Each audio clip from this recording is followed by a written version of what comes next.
Hello and welcome back to John's Poetry Channel.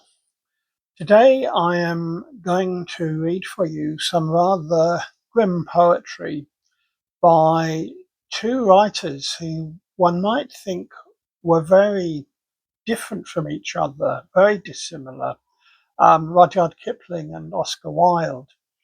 Yet one thing that they had in common was that both of them wrote very powerfully about the horror of capital punishment.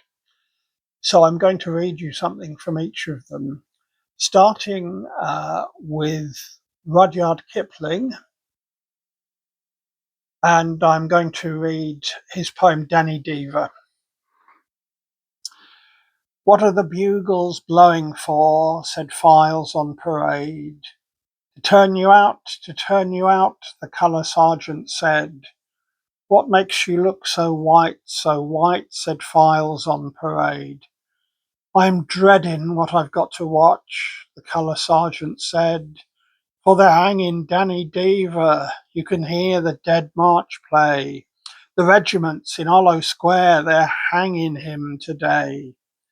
They've taken of his buttons off and cut his stripes away, and they're hanging Danny Deever in the morning. What makes the rear rank breathe so hard, said files on parade.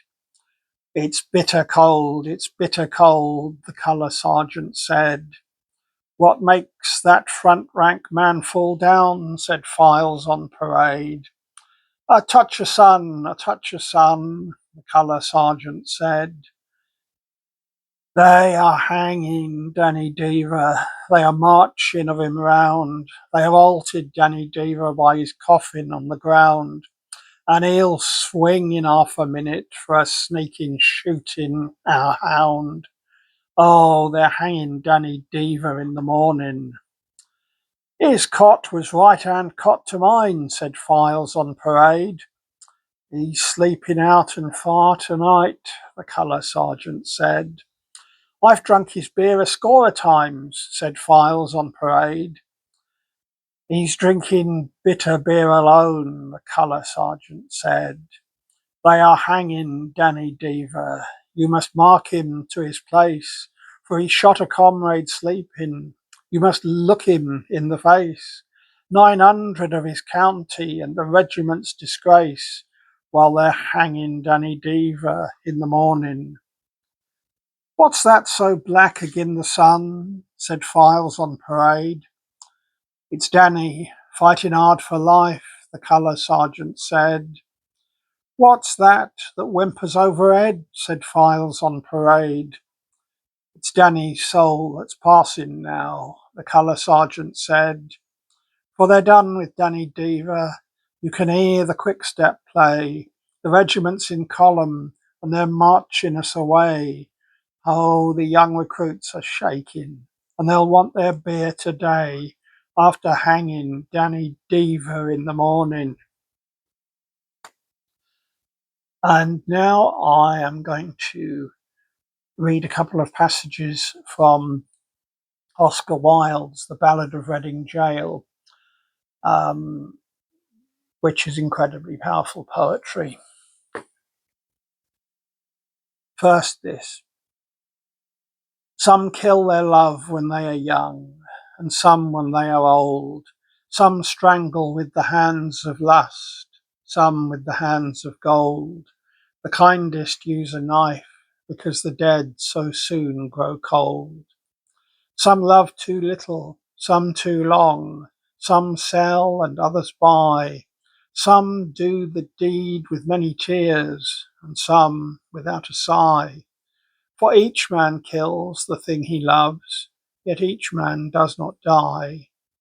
He does not die a death of shame on a day of dark disgrace, nor have a noose about his neck, nor a cloth upon his face, nor drop feet foremost through the floor into an empty space.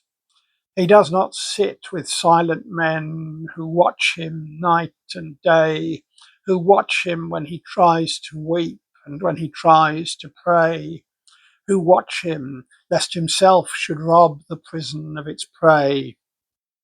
He does not wake at dawn to see dread figures throng his room, the shivering chaplain robed in white, the sheriff stern with gloom, and the governor all in shiny black with the yellow face of doom. He does not rise in piteous haste to put on convict clothes, while some coarse-mouthed doctor gloats and notes each new and nerve-twitched pose, fingering a watch whose little ticks are like horrible hammer blows. He does not feel that sickening thirst that sands one's throat before the hangman with his gardener's gloves comes through the padded door and binds one with 3 leathern thongs that the throat may thirst no more. He does not bend his head to hear the burial office read, nor, while the anguish of his soul tells him he is not dead, cross his own coffin as he moves into the hideous shed. He does not stare upon the air through a little roof of glass. He does not pray with lips of clay for his agony to pass, nor feel upon his shuddering cheek the kiss of Caiaphas. And now, from later on in the poem, we get to the point where the hanging actually takes place. At 6 o'clock, we cleaned our cells. At 7, all was still. But the sough and swing of a mighty wing the prison seemed to fill, for the Lord of Death with icy breath had entered in to kill. He did not pass in purple pomp, nor ride a moon-white steed. 3 yards of cord and a sliding board are all the gallows need.